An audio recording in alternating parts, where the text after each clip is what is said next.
A crescente intelectualização e racionalização não indicam um conhecimento maior e geral das condições sobre as quais vivemos. Significa a crença em que, se quiséssemos, poderíamos ter esse conhecimento a qualquer momento. Não há forças misteriosas incalculáveis, podemos dominar todas as coisas pelo cálculo. O que ele está falando? Vamos destrinçar o texto, né? Quando ele fala assim, a crescente intelectualização e racionalização não indicam um conhecimento maior e geral das condições sobre as quais vivemos. Então você tem uma possibilidade de conhecimento racional e essa possibilidade de conhecimento racional vai revelar o quê?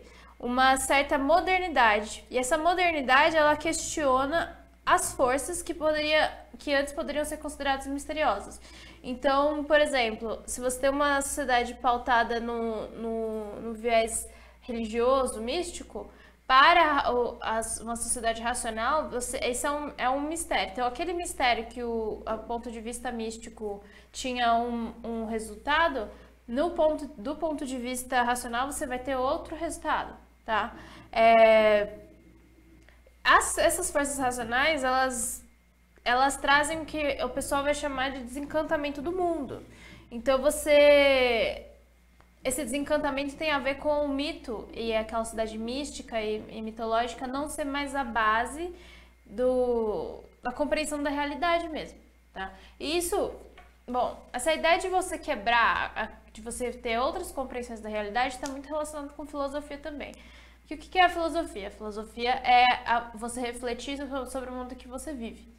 E para isso você vai ter várias correntes filosóficas, né? Vai ter aquelas que vão ficar mais para o mundo ideal, aquelas que vão ficar mais para o mundo material, tipo Platão e Aristóteles. Vão ter...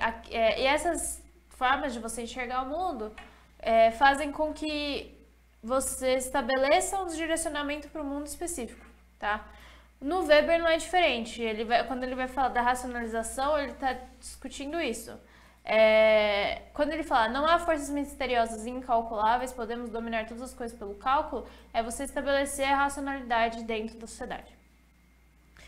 Tal como apresentada no texto, a proposição de Weber a respeito do processo de desencantamento do mundo evidencia o quê?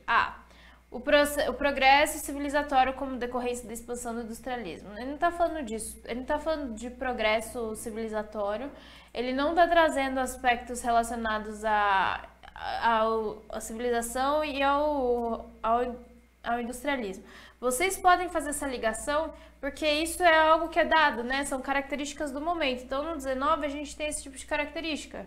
A característica de que você tem uma industrialização maior, então você vai estabelecer a racionalidade. Então, elas caminham juntas. Mas no texto, quando ele está pedindo análise de texto, compreensão do texto, você não tem como fazer isso nesse texto. B. Extinção do pensamento mítico como um desdobramento do capitalismo. Não, tanto que ele fala que elas não indicam um conhecimento maior e geral das condições sobre as quais vivemos. Você não tem extinção do pensamento mítico, você tem uma priorização do pensamento racional em contrário ao pensamento místico, né? O pensamento místico ele vai um pouco mais para baixo, mas ele não perde sua essência, tanto que até hoje a gente tem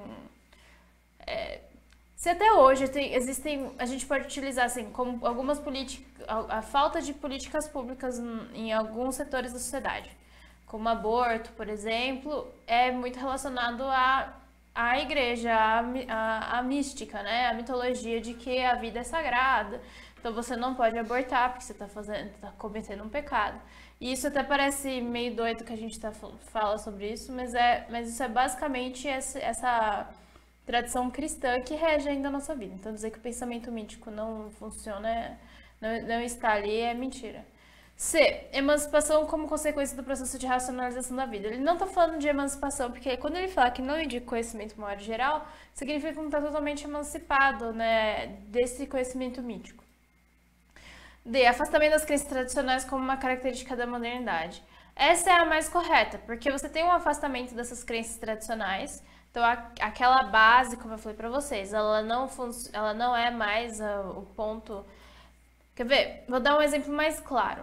Se a pessoa ficar doente, a pessoa tiver algum problema, antes do processo de racionalização, antes da medicina surgir como uma ciência, como ciência de fato no 19, de se estabelecer procedimentos médicos, o que você fazia? Você ficava doente, você ia atrás do quê? De um curandeiro, você ia atrás de uma benzedeira, você tomava lá os chazinhos que a sua avó fazia, o que até hoje não é um problema. Só que hoje em dia, o que a gente faz quando você tá doente? Primeira coisa que as pessoas falam, você vai na curandeira? Não, você vai no médico. Tá? Se você quiser ir na curandeira, a gente fala que são terapias auxiliares, né? Mas o primeiro caminho que você faz quando você tem uma doença, o que é? Você vai pro médico. Então isso é um processo de afastamento de crença tradicional e uma característica da modernidade. O comportamento mudou, tá? Então essa a alternativa é a D. Fim do monoteísmo como condição para a consolidação da ciência. Não, o Weber, ele até tem um livro dele que vai falar sobre a crença do capitalismo e protestantismo. Agora eu não vou lembrar o título, mas que vai falar a ética protestante e o capitalismo, uma coisa assim. Então ele não vai eliminar o monoteísmo da vida, ele não vai ser totalmente contra a religião, não é isso. Ele está entendendo como que a religião auxilia na construção daquela sociedade do século XIX. Então a alternativa correta é a D.